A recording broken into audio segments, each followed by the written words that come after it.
यहाँहरू सबैलाई नमस्कार। 1991 सालमा प्रथम प्रकाशित शारदा मासिक नेपालको पहिलो साहित्यिक पत्रिका। उक्त पत्रिकालाई ऋतुबहादुर मल्लले सम्पादन गर्नुभएको थियो। आज यहाँ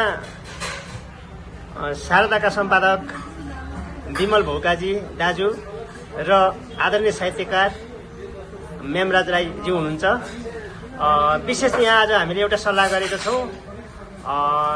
यो सल्लाह भनेको चाहिँ आगामी कुनै एक अङ्कलाई जापानिज अङ्क प्रकाशित हुँदैछ। यसको लागि मेमराज राईज्यूलाई बधाई तथा शुभकामना छ। दाजु यो शारदाको बारेमा यसो यो विदेश अङ्क यो जापानिज अङ्कको बारेमा हजुरले केही वाक्य बोलिसक्यो न? यो अब शारदा सिना भाइले भनिसक्नु भएको छ। यो नेपालको पहिलो साहित्यिक पत्रिका। यसको दर्ता नै 001। योभन्दा अगाडि कुनै पनि पत्रिका त्यसरी दर्ता भएर चलेको छैन। जबकि गोर्खापत्र पत्रिका नै दर्ता नम्बर 2 हो। त्यो हिसाबले शारदा एउटा हाम्रो देशको एउटा गर्व गर्न लायक साहित्यिक पत्रिका हो। यो म सौभाग्य के ठान्छु भने यो शारदा भन्ने पत्रिका अहिले मैले मेरो सम्पादनमा चलिरहेको छ। अहिलेसम्म मैले सम्पादक भइकन कन्टिन्यू निरन्तर रूपमा चल्यो।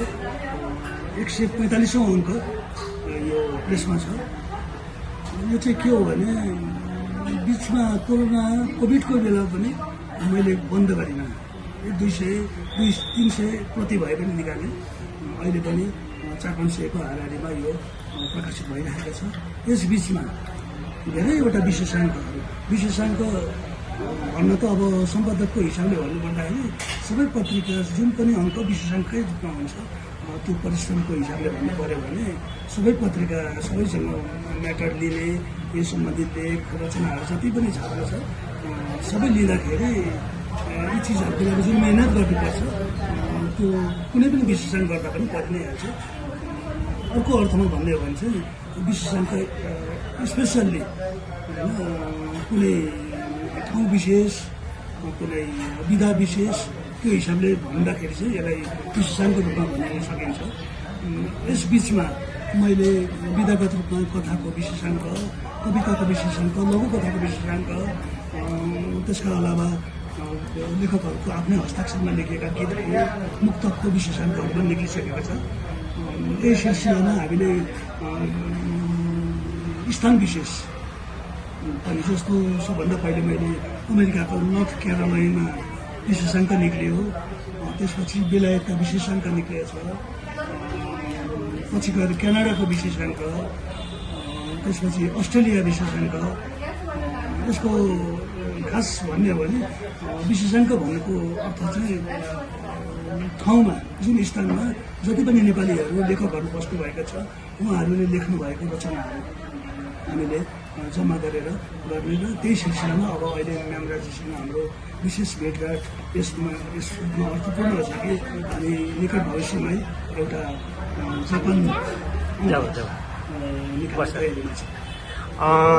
आदरणीय दाजु विमल भौकाजी ज्यूलाई यो जुन जापान अङ्कको लागि अवसर दिनुभएको छ यसको लागि हामी कृतज्ञ छौँ, अनुग्रहित छौँ। मेमराज राईज्यू हजुरले यसको बारेमा के वाक्य बोलिसक्यो न? जुन उहाँले हामीलाई एउटा सद्भाव दिनुभएको छ, सहयोग गर्दै हुनुहुन्छ, हृदयमा राख्दै हुनुहुन्छ। यो जापान विशेषाङ्कको बारेमा उहाँले दिनुभएको असरको बारेमा केही बोलिसक्यो र भोलि तपाईँ जापान जाँदै हुनुहुन्छ। त्यसपछि अब रचनाहरू बटुल्नु पर्ने हुन्छ र रचनाको लागि हामी यही भिडियो मुनि पनि इमेल राख्नेछौँ। सबैले हामीले यो सार्वजनिक रूपमा सूचना प्रस्तुत गरेका छौँ। तपाईँले केही बोलिसक्यो न यहाँ नेपाल बसेर? धन्यवाद यहाँहरू सबैलाई। सबैभन्दा पहिला त यो एउटा शारदा मासिक पत्रिका यो एउटा म अघि नै पनि भनिसकेँ र धेरै पटक पनि भएर हाम्रो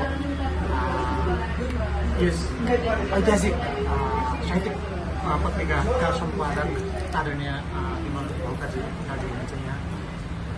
उहाँलाई एकपटक पुनः म बधाई दिन चाहन्छु। अहिलेसम्म पनि टिकाउँदै हुनुहुन्छ यो पत्रिकालाई। अहिलेसम्म उहाँले निरन्तर व्यक्तिगत प्रयासबाट ल्याउँदै हुन्छ, जसको लागि मलाई बधाई। आगामी दिनमा पनि निरन्तर प्रकाशन भइरहोस् भन्ने शुभकामना पनि दिन चाहन्छु। र हामीले छलफलबाट निचोड लगभग निकालेका छौँ, जुन हाम्रो विमल भौकाजी दाजुको एउटा परिकल्पना अनुसार होइन, यो देश विशेष एउटा विषयाङ्क निकाल्ने क्रममा यो जापान कुनै महिनाको लागि एक अङ्क चाहिँ जापान विशेषाङ्क निकाल्ने भन्ने कुरो निचोडमा आएको छ र जसको लागि हामीले कुरा गरिसकेका छौँ। जापानमै रहेर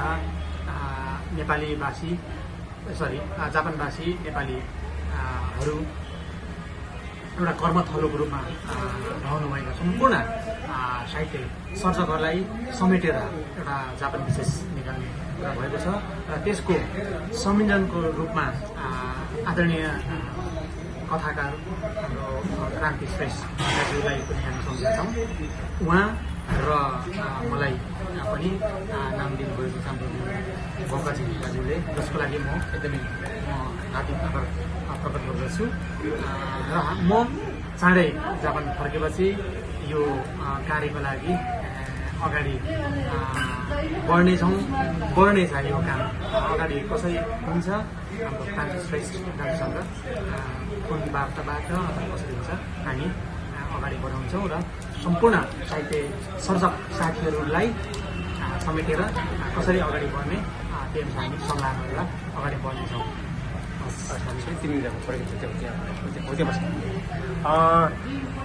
आदरणीय दाजु विमल भौकाजी दाजुलाई धेरै धेरै धन्यवाद छ।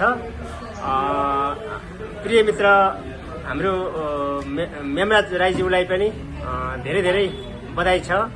जापानमा रहनुभएका सम्पूर्ण नेपाली भाषी सम्पूर्ण लेखक साथीहरूलाई हामीले यसैलाई नै पनि एक हिसाबले आधिकारिक सूचना मानेका छौँ।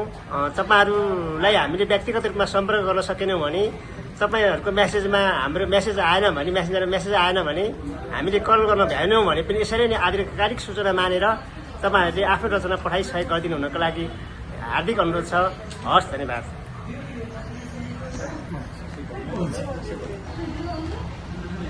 अब कुनै एउटा अङ्क जापान विषयाङ्कको रूपमा निकाल्ने योजना भएको छ, जुन हामीले यसका शारदा मासिकका सम्पादक आदरणीय विमल भौकाजी दाजु र आदरणीय साहित्यकार श्रीराम राईज्यू यहाँ मेरो अगाडि हुनुहुन्छ र मैले सोध्न चाहेको हाम्रो श्रीराम राईज्यूलाई हामीले यहाँ यो जुन जापानबाट हामी पक्कै पनि साहित्यिक सृजनाहरू जरुर हामी कलेक्सन गरेर पठाउनेछौँ।